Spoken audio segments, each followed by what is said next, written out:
الوصفة الأولى اللي هي البليغة، ونبدأ بمقادير البليغة. حنديروا في المقادير نص كوب زيت، ونص كوب زبدة رخوة تكون، وربع كوب سمن،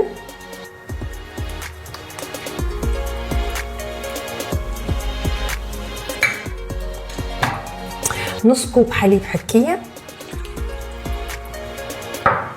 وحنديروا طاسة شاهي نصها مية زهر،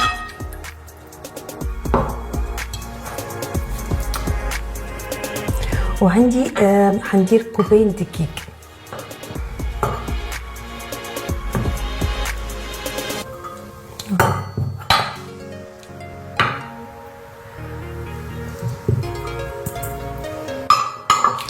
ملعقة صغيرة بيكنج باودر، ملعقة صغيرة يعني نص ملعقة كبيرة هيك.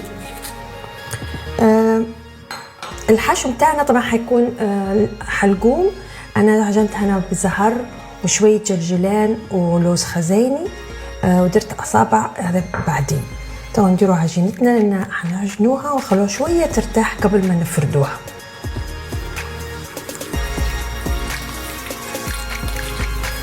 طبعا الدقيق دي حسب العجينة، نبدو تو نزيد الدقيق يعني بالتدريج. انا حطيت في الاول كوبين وتو نشوف ممكن كوبين ونص، ممكن 3. ديما الدقيق حسب العجينة. فحنبدأ بعد الكوبين الدقيق نزيد في مقدار الدقيق الاخر بالتدريج، ونوقف عند قوام معين. هنزيد اخرى نص كوب. هنحاول نعير لكم المقادير باش يطلع مظبوطات يعني.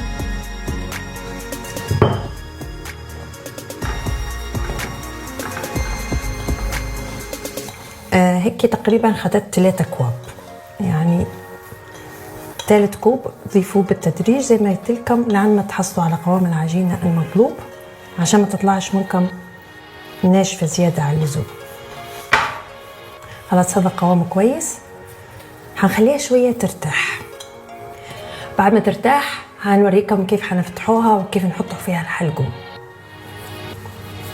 بعد ما نخلوا العجينة ترتاح تقريبا قلت لكم نصف ساعة أحسن، نفردها بحيث احنا حنقصوها مربعات.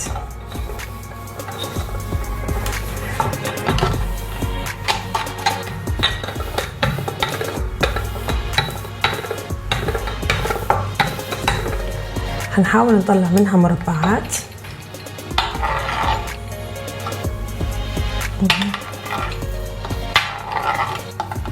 بالشكل هذا.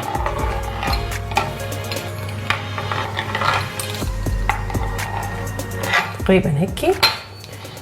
اول مربع زي ما هيك بالطريقه هذه، ونحط الحشو متاعي هنا. ناخذ اللوز الخزيني ونحاول نحطه هيك. ليش؟ عشان في النار ما نخليش الحلقوم يطلع من البشكوط يعني ويخرب.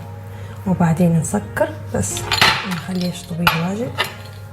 نسكر هيك ونسكر الثاني هيك. وهيك عندنا اول وحده جاهزه بالشكل هذا. نجي نديروا وحده ثانيه.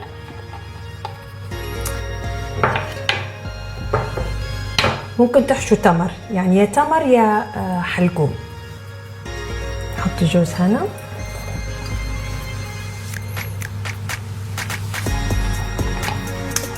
ونديروا هذه هيك ونسكروا عليها الثانية هيك بالطريقة هذه.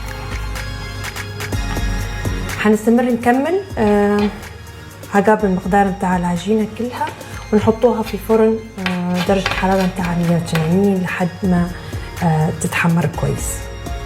طبعا حنحطها في الكوشة درجة حرارة 180، وبعدين نشوفوها لما تجهز. تو البليغة بتاعنا جاهزة. نبيكم ملحوظة تاخدوها في الاعتبار ان الجوز بتاعكم ما يكونش متحمس، يعني لانه حياخد وقت مازال معنا في الكوشة. ولو الفرن بتاعك درجة حرارته عالية حسيتيها بدأت تتحمر من الجوانب، وطوا النار وخلوها على نار هادية لعند ما تطيب كلها. ما تخلوش بس الجوز يعني ينحرق قبل العجينة، ونخليها تبرد تماما ونرش عليها زي ما أنا توا سكر ناعم، وتكون هيك جاهزة للتقديم. البليغة جاهزة، ممكن تحطوا سمسم في العجينة نفسها، ممكن تديروها بالتمر.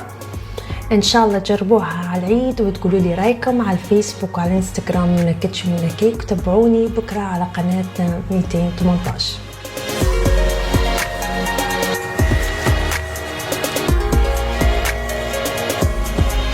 اهلين رزلين، ازيك انتي؟ شكرا.